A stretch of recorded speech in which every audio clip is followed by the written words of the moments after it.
The answer is that Donk takes a lot of entry duels and Nico is really, really good. Donk typically struggles against some really good riflers some of the time, I think for this exact reason, that you can't be consistently great against players that can aim as well or better than you, but I wanted to look into exactly what this looks like, because I've been basing this on how Donk has performed sometimes against Xerxin. I've seen him perform sometimes against Elige, although he's positive against both players. It seems that on gun rounds, sometimes those players are able to best him. And Nico has a 50-21 head-to-head record against Donk. That means he's killed Donk 50 times and died only 21 times, which I think is the best of any rifler against Donk, although I'm sure there's some oppers that may have an even better record against Donk. It's also important to keep in mind, of course, that G2 also seems to generally be doing fairly well against Spirit, and if you're losing, when you look at the HLTV stats, it just shows overall scoreline. So if Donk is killing you on ecos, it's, you know, or you're killing Donk on ecos, is going to skew those stats. That's why it's important to take a look. In this series, I believe the scoreline is 12-4 in favor of Nico, so a pretty lopsided scoreline, and on this first round, it's actually Donk getting the kill on Nico, as Donk gets the trade, which is, I mean, pretty straightforward. Nico gets the initial kill onto Chopper, which means if Donk was there, maybe he could have killed Donk. He actually gets 60 damage onto Donk through Chopper, but ends up being the kill for Donk instead. And I primarily just wanted to be going through specifically both games in this series where Donk and Nico make contact and one of them dies. I couldn't really, I mean, I'm sure there's times they made contact and neither player died, but it's hard to look that one up specifically. So we've just got this where Donk's making his way up cat. Nico seems to primarily be this kind of elevator rotator player, so that he's often going to be making contact with Donk as Donk makes his way up cat, which is, I don't know, depending on the player, I'm not sure who prefers that matchup distinctively, although I think in general for the elevator player, as long as he's got support from someone like Monacy towards Game Helper, I think he usually wins this. But this time around, I mean, Donk just comes through a smoke and Nico is not blind in the slightest. Like, this flash just does not, they throw a flash, it just does not work even a tiny bit because it lands above and behind Nico, so Donk just runs through backwards. He's got no chance here. I mean, realistically, I guess Magix is good enough to do that, but of course Nico's mid-spray, so it's not really his fault. This time around, Donk has a long spawn, so we're going to see most likely an early round engagement where, in fact, G2 is actually only contesting with 2 players, and Donk, does he get lost in the smoke here, or are they just supposed to cancel when they see someone?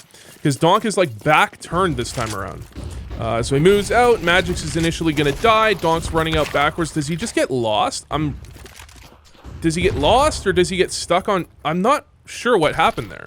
Maybe they're supposed to cancel if they make contact, or maybe they're expecting that G2 have no players there. That's actually really confusing to me. Okay, a couple of rounds later, round 11. This time around, Nico only has a FAMAS, so not exactly the weaponry you want if you want to be dueling against Donk with an AK.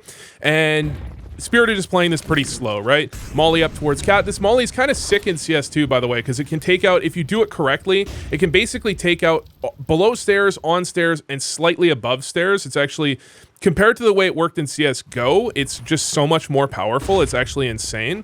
I guess it's, I don't know why I'm bringing that up, but it's just kind of funny how much more powerful it is if you throw it kind of in the exact right spot. But even if you throw it anywhere, it just blocks off such a ridiculous amount of angles in CS2. It just blocks off such a huge area. But whatever. Dropping down into CT, Nico is going to end up engaging Donk towards long, as Donk is out long with a AK. Nico gets support, and this is an engagement that I think Donk definitely could win. This is one where Nico really does actually just get the better of Donk straight up, because he gets Malbs peeking out ahead of him, right? So Malbs makes first contact, but Malbs is dead. Oh, Donk just takes... So this is one of those ones where Donk doesn't have a real straight-up engagement against Nico, because he just takes an extra couple of bullets to kill Magix, or to kill Malbs. If they kill Malbs a slight bit faster, then he's going to be able to reset, but because he can't reset, Nico just has the drop on him, has a slight advantage, and that's just on the crispness of the kill. I mean, if we look at these kills from Nico, because holy fuck, is his aim ever on point right now? This is actually insane. I just want to see this one more time from Nico's POV. These kills, he's just like 3-4 shots. This is like, Nico is I guess it's not, he's not like tapping them away, but he's like, what, 4 or 5 shots per kill, gets 3 kills in one clip with a FAMAS, which not necessarily very easy. And that puts their scoreline at what, 4-1, 3-1? And then into the final round of the half, one of the things Nico does have to his advantage, by the way, that's the standard long door smoke, is that he is tossing nades, right? He's getting some nade damage, which is going to up his ADR. And he's got nades dropped to him in CT spawn as well, right? So he's got situations where he's really taking some advantageous engagements. Donk here already hit down to 29 from the B play, and Nico's just looking to jump spot, tosses the nade at the exact right time, free kill. So into the second half, this is where, I mean, first half I'm more interested in how Nico can shut down Donk on Donk's aggressions. Nico, I think, plays a slightly different role on the T side, so I'm expecting this to be a little different than in the first half when you're looking at those, you know, Nico on CT side engagements. But he's going to end up killing Donk with an ump here, and Donk only has a USP. So, I mean, I can't really say too much about this. This is what I was talking about, that depending on how well your team does against their team, it's going to really pretty heavily impact the outcome of these head-to-head duels, because, I mean, the ump is kind of trash, in my opinion, but at the same time, it's still supposed to kill unarmored USPs pretty easily, right? And they're just going to walk around the corner, initial kill, and man. Yeah, I didn't watch this series live because it started like 6 a.m. my time, but geez. Nico's, I mean, he's supposed to get like at least 2 or 3 there, right? But like his aim is just so crisp right now. And we're gonna have another one that's gonna be late in the round. This will actually be, in theory, Nico at a disadvantage, right? Because he's got a Galil here. You're gonna have Donk on the B site with an M4A1, although it is gonna be Nico making his way up through into B, and Donk is alone, so he's likely looking at a trade. That's exactly what he looks at. Again, you have to keep in mind that, you know, if he doesn't, Donk will double up, right? Donk isn't a player that struggles to get multi-kills in these situations, so if he doesn't kill him quickly enough, it can definitely go wrong, but at the same time, he is peeking out on the trade, so he has a slight advantage. He's really supposed to be winning that the majority of the time. However, in this type of situation, well, now it's going to be a retake for Donk, although, again, a couple of pretty nice kills here for Nico, although Chopper just kind of crouches and gets spammed.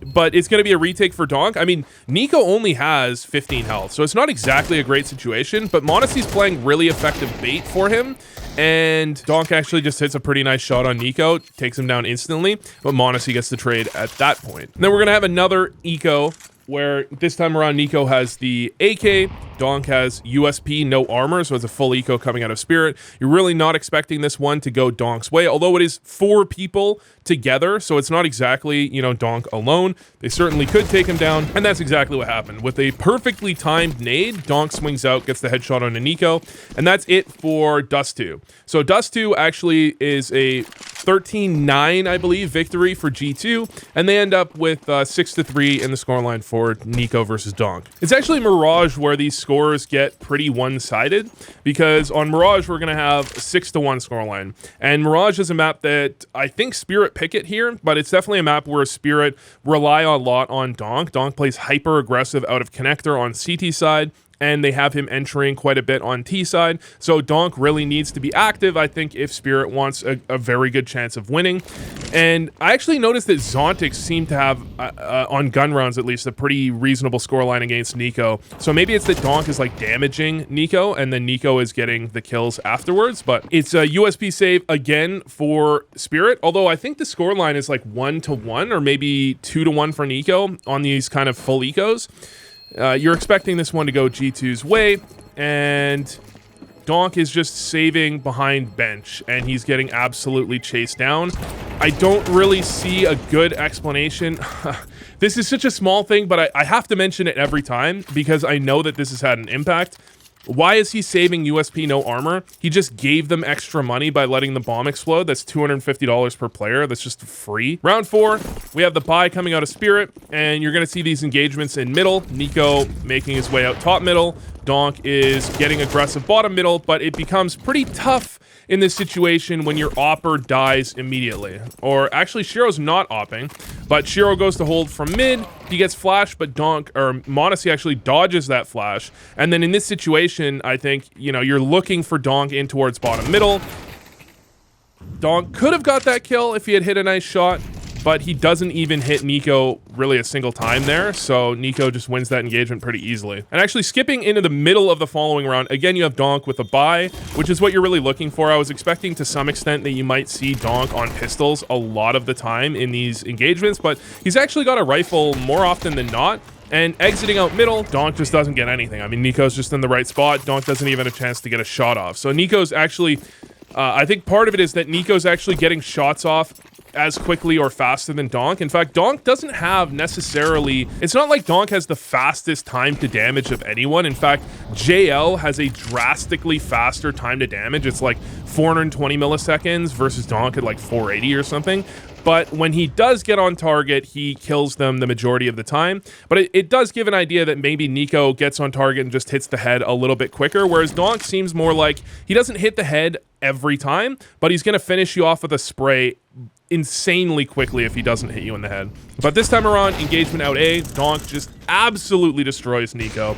And that's going to be Donk's only kill on Nico this game. All right, Nico playing in towards window jungle area because Monacy is playing Ticket. This is kind of the setup you're expecting to see a lot of the time. There is support. You've got mobs on towards default, so there is a bit of a distraction going on. Donk is going to have to worry about 3 separate angles in this position. Nade helps out certainly a little bit, and then Nico gets into a really effective off angle, and Donk almost turns on him there. I mean, that's definitely a very close turn. And not only that, but you have this lurk in through window from Zontix that's just going to pay off because Donk makes that contact. So Donk goes for this swing. I think he's kind of thinking, okay, this angle, where exactly is Nico at this point? Donk swings out. He almost turned, he's very close to killing Nico there. I think he's like 1 bullet away from getting the kill. Zontis will get the kill in the back, which is like fine. That's kind of what you're expecting when I talk about Donk entry fragging, that you're going to be in situations like that where you just have a massive disadvantage, and he still almost turns it into a kill. And it looks like in general, Spirit is playing fairly slow in middle, so there's not a lot of early contact in mid, but there is this type of contact a little bit into the mid round where Spirit smoke off top con. They kind of throw that bit of a fake, I guess, in terms of what control they're actually going for as they try and push out ramp with Donk and Shiro. And Donk is just clearing out the site.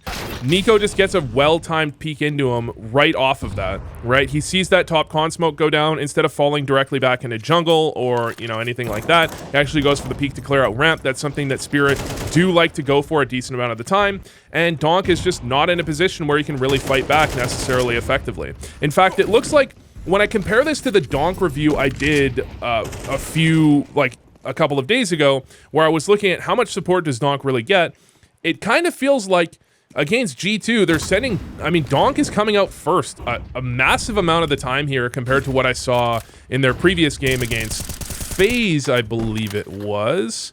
Donk is just coming out first a lot of the time. Like, most of these kills are Donk is first and Nico peeks out into him. At least when you're looking at Spirit on T side, and it could be a strategical like decision. It could be that like Nico just first kills their entry so consistently that they're like, okay, we need to send Donk out first. So that would be kind of surprising.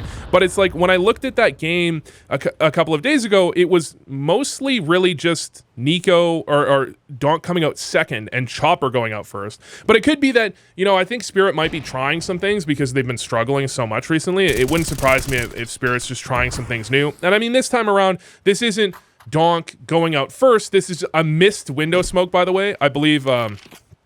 was that last round? I believe this is a missed window smoke. I just want to double check. Because people complain, they're like, you're watching the game, how are you getting things wrong? And it's like, dude, I'm like, you know, I'm not always like thinking about exactly what's going on the screen. Okay, yeah, so they missed the window smoke. They hold it for a little bit. I guess you've got maybe kind of an angle in towards window that's not at a huge disadvantage. Anyways, he's like looking towards con. Eventually, he's going to need to re-smoke it. I thought he was going to re-smoke it there. Oh, because he gets hit by Monacy, then he wants to swing out so Monacy can't finish him off, and Hunter in towards ladder, if he's there, can't finish him off either. It's just kind of an awkward situation. I mean, you can tell G2 are going for the recontest in middle. They've got mobs in towards connector. They've given up A control entirely. This is just like a good mid-round call, or maybe, I don't know if you want to call it a read, but a good mid-round call by G2 to go for a recontest in towards middle. And in this case, Donk is just, he's been legged. and he's just sitting in the middle of the open. So, I mean, when we look at how these engagements are going, to some extent, Nico is mostly, I think, the majority of these are catching Donk running out first and just not hitting an insane shot, but not taking so long to kill him that Donk can turn on him. Like, especially the one at top con, if you're looking at another player, if you're looking at Snacks where Nico was when Donk was top con, I think Snacks dies there quite a bit of the time. Not because Snacks whiffs, but because he just doesn't hit a quick enough shot, and Donk is just so quick to turn and instantly kill you that you can absolutely die even though you got the drop on him. And the same thing goes for, I think, a few of these engagements where Nico has the advantage, and he just makes sure that he wins with the advantage. And I think that kind of feels like the Donk effect. It's like Donk is just so good at turning engagements where he's at a disadvantage and making you miss and then killing you insanely quickly after you miss, you know? Like, winning engagements. I wish there was a stat for this. I know someone did this at one point where there was someone doing it, some sort of site where they would decide, like, define, are you at an advantage or disadvantage, and who wins the most engagements based off that. And the answers were kind of surprising, I remember, but I don't remember really exactly what the answers were. I wouldn't be surprised if, like, Donk was at the top of that list, where he just, like, when he's at a disadvantage, he just wins a ridiculous amount of the time. But against Nico, especially when Nico is, like, on point like this, he's just not going to be winning them almost ever. And he's being sent out first very consistently in this series.